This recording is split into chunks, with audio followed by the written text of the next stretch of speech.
Hello दोस्तों, स्वागत है आपका IQ स्टडी पॉइंट में। आज हम डिस्कस करेंगे हिस्ट्री जीके सेट 3 के प्रीवियस ईयर के 30 इंपॉर्टेंट MCQ क्वेश्चन। जितने भी ये क्वेश्चन है काफ़ी इंपॉर्टेंट है अगर आप SSC की तैयारी कर रहे हैं तो। ठीक है, तो इस वीडियो को बिल्कुल भी मिस ना करें।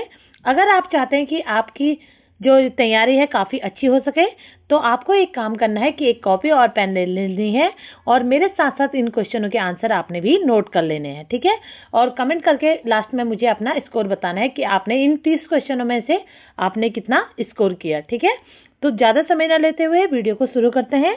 तो क्वेश्चन नंबर 61 है हमारा यहाँ पर, मगध साम्राज्य पर शासन करने वाले प्रथम राजवंश का नाम क्या था। ठीक है, किसकी बात हो रही है?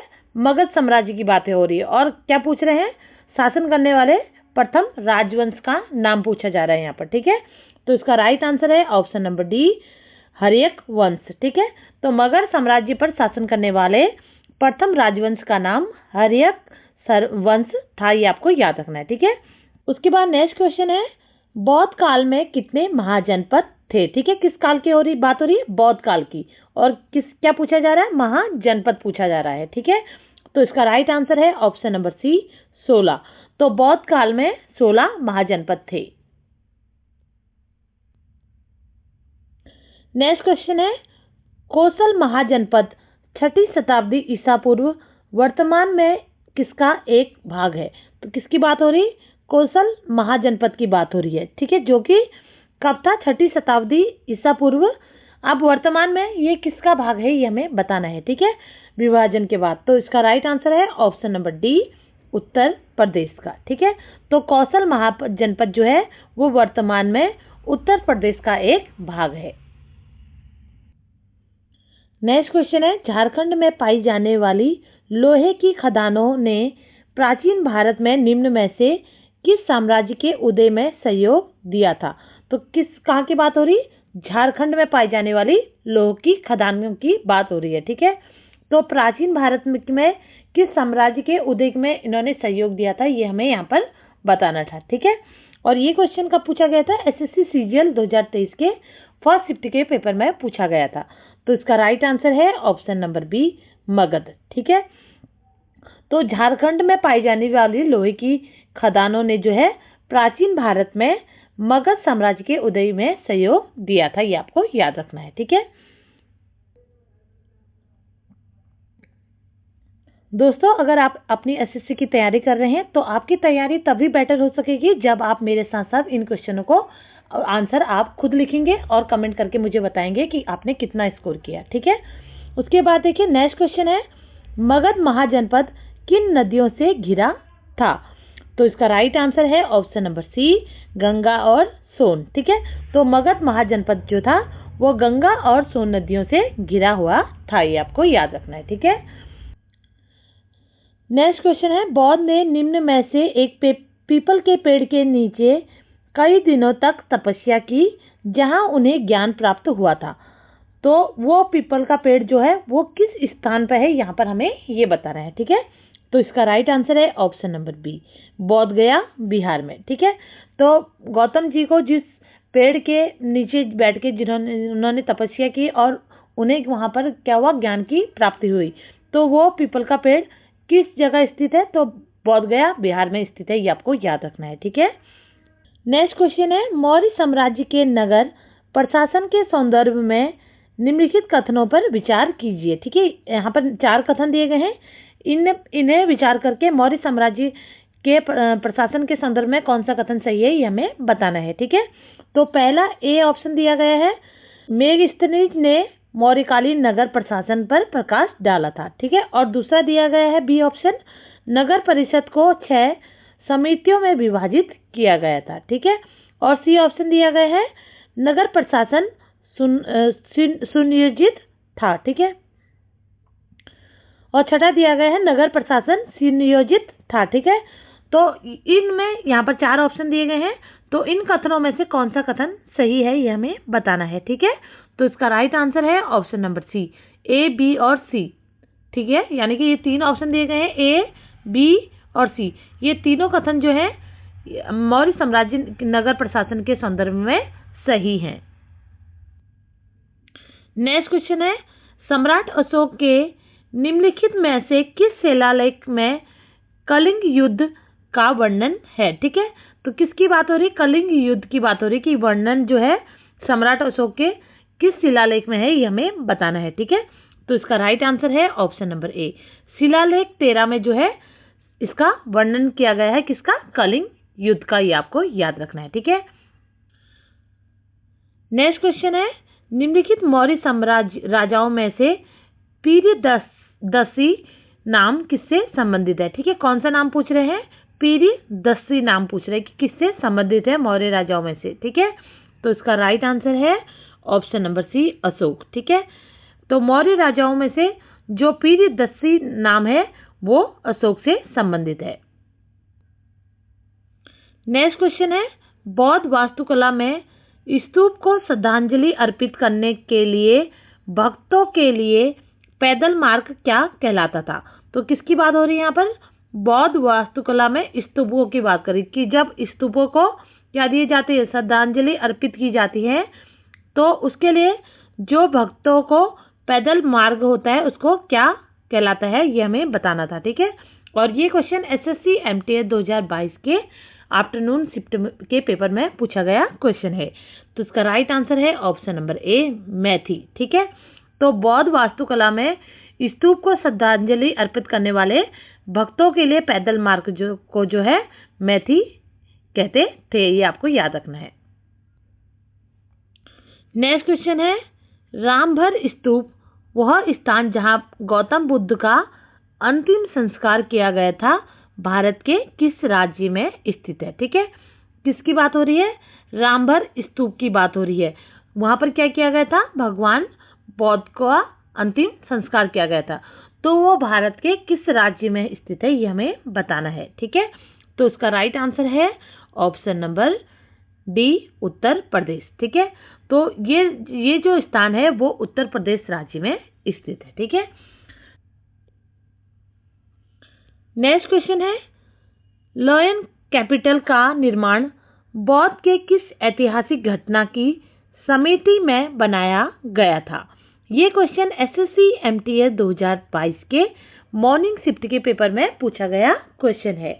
तो इसका राइट आंसर है ऑप्शन नंबर डी, प्रथम उपदेश। ठीक है, तो लायन कैपिटल का निर्माण जो है बुद्ध के कौन सी ऐतिहासिक घटना? प्रथम उपदेश की स्मृति में बनाया गया था। ये आपको याद रखना है। नेक्स्ट क्वेश्चन है, निम्नलिखित कथनों में से सही कौन सही है? तो निम्न कथनों में से कौन सही है कथन है, ये हमें बताना है। ठीक है, तो यहाँ पर फर्स्ट और सेकंड दो ऑप्शन दे रखे हैं। ठीक है, तो पहला ऑप्शन दे रखा है, गौतम बुद्ध शाक्य गण के नाम से जाने वाले एक छोटे गण से संबंधित थे और क्षत्रिय थे। ठीक है, और दूसरा दिया गया है, गौतम बुद्ध का काशीनारा में निधन हो गया।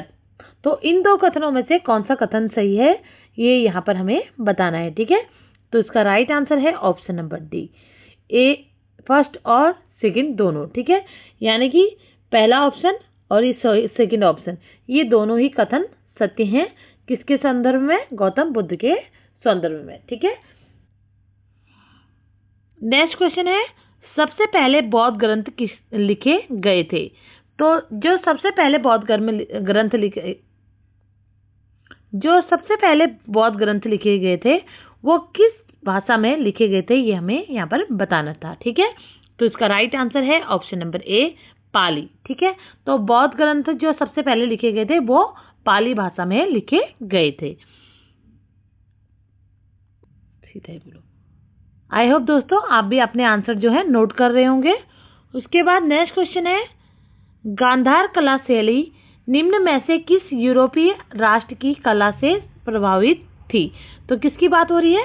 गांधार कला शैली की बात हो रही है, और वो किस यूरोपीय संघ की कला से प्रभावित थी, हमें बताना था। ठीक है, तो इसका राइट आंसर है ऑप्शन नंबर डी, ग्रीस। तो गांधार कला शैली जो है वो ग्रीस यूरोपीय राष्ट्रीय कला से प्रभावित थी। नेक्स्ट क्वेश्चन है, प्राचीन भारत में महाजनपदों के शासक फसलों की उपज की दर से कर वसूलते थे। तो तो फसल की उपज की दर से कितना कर वो वसूलते थे, ये हमें यहाँ पर बताना है। ठीक है, तो इसका राइट आंसर है ऑप्शन नंबर सी, 1/6वां भाग का जो फसलों का था जो था, उससे वो उपज 1/6वां भाग जो था वो कर के रूप में वसूल करते थे प्राचीन काल में शासक लोग। ठीक है, महाजनपदों से। नेक्स्ट क्वेश्चन है, शासक का नाम साम्राज्य की निम्न में से कौन सी जोड़ी सम्मिलित है? तो यहाँ पर दो हमें ऑप्शन दिए गए हैं। पहला दिया गया है महापद नंद मगध साम्राज्य और दूसरा दिया गया है अजातशत्रु मौर्य साम्राज्य। ठीक है, तो इन दोनों में से कौन सी जोड़ी जो है सही है, ये हमें बताना है। ठीक है, तो इसका राइट आंसर है ऑप्शन नंबर डी, केवल फर्स्ट। ठीक है, क्वेश्चन है, गंगा नदी में द्वितीय नगरीकरण का आरंभ कब हुआ था? तो किसकी बात हो रही है? गंगा नदी में द्वितीय नगरीकरण की बात हो रही कि का आरंभ जो है कब हुआ था? तो इसका राइट आंसर है ऑप्शन नंबर सी, 6ठी शताब्दी ईसा पूर्व। ठीक है, तो गंगा घाटी में जो है द्वितीय नगरीकरण का जो आरंभ है वो 6ठी शताब्दी ईसा पूर्व से हुआ था, ये आपको याद रखना है। नेक्स्ट क्वेश्चन है, पट्टदकल में जैन मंदिर का निर्माण किस वंश द्वारा कराया गया था? तो इसका राइट आंसर है ऑप्शन नंबर सी, राष्ट्रकूट। ठीक है, तो जो जैन मंदिर का निर्माण कराया गया था ये राष्ट्रकूट वंश द्वारा कराया गया था, ये आपको याद रखना है। नेक्स्ट क्वेश्चन है, उस पवित्र शहर का नाम बताइए जिसे प्रथम और चतुर्थ जैन तीर्थकारों का जन्म स्थान माना जाता है। तो इसका राइट आंसर है ऑप्शन नंबर सी, अयोध्या। ठीक है, अयोध्या वो पवित्र स्थान है जिसने प्रथम एवं चतुर्थ जैन तीर्थकारों का जन्म हुआ था। ठीक है, नेक्स्ट क्वेश्चन है, निम्नलिखित में से कौन सा विकल्प बौद्ध सत्यापत्य मेदी भाग का वर्णन करता है? और ये क्वेश्चन एसएससी स्टेनोग्राफर 2024 के मॉर्निंग शिफ्ट में पूछा गया क्वेश्चन है। तो इसका राइट आंसर है ऑप्शन नंबर ए, रेलिंग और गुंबद के बीच गोलाकार छत्र।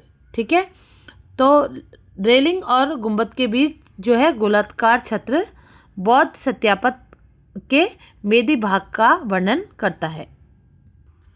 नेक्स्ट क्वेश्चन है, निम्नलिखित में से कौन सा भारतीय संस्कृति का प्राचीन साहित्य अभिलेख है? ठीक है, तो हमारा जो सबसे प्राचीन अभिलेख है वो कौन सा है, ये हमें बताना है। ठीक है, तो इसका राइट आंसर है ऑप्शन नंबर बी, ऋग्वेद। ठीक है, तो ऋग्वेद जो है सबसे प्राचीन ग्रंथ है, ये आपको याद रखना है। ठीक है, नेक्स्ट क्वेश्चन है, असिकनी जो सप्त सिंधु का एक भाग थी, वर्तमान समय में निम्न में से किस नदी का नाम है? ठीक है, तो किस नदी का नाम है ये हमें बताना है। ठीक है, और ये क्वेश्चन एसएससी स्टेनोग्राफर 2023 के आफ्टरनून शिफ्ट में पूछा गया क्वेश्चन है। तो इसका राइट आंसर है ऑप्शन नंबर सी, चिनाब। ठीक है, नेक्स्ट क्वेश्चन है, डिम्कल जो एक यूनानी राजपूत था, मौर्य साम्राज्य के किसके शासनकाल के दौरान भारत आया था? ठीक है, तो किसकी बात हो रही है? डिम्कस जो कि एक क्या था, यूनानी राजपूत था। तो मौर्य साम्राज्य का कौन सा वो शासक था जिसके शासनकाल के दौरान वो भारत आया था, ये हमें बताना है। ठीक है, तो इसका राइट आंसर है ऑप्शन नंबर बी, बिंदुसार। ठीक है, तो बिंदुसार के शासनकाल के समय में जो है वो डिमेकस जो कि एक यूनानी राजपूत था वो भारत आया था। नेक्स्ट क्वेश्चन है, निम्नलिखित में से अशोक के किस प्रमुख शिलालेख में कलिंग युद्ध का उल्लेख किया गया है? तो ये क्वेश्चन पूछा गया था एसएससी सीजीएल 2024 के थर्ड शिफ्ट में। ठीक है, ऊपर भी क्वेश्चन इसी तरीके से पूछा गया था, लेकिन आपने देखा होगा कि वो क्वेश्चन जो है थोड़ा घुमा के पूछा गया था। ठीक है, और यहाँ क्वेश्चन थोड़ा हमें सिंपल तरीके से पूछा गया है और 4 ऑप्शन यहाँ पर दिए गए हैं। तो इसका राइट आंसर है ऑप्शन नंबर सी, 13वें। ठीक है, तो अशोक के जो प्रमुख शिलालेख में जो कलिंग युद्ध का जो वर्णन है वो 13वें शिलालेख उल्लेख में किया गया है, ये आपको याद रखना है। आई होप दोस्तों आप भी अपने आंसर नोट कर रहे होंगे।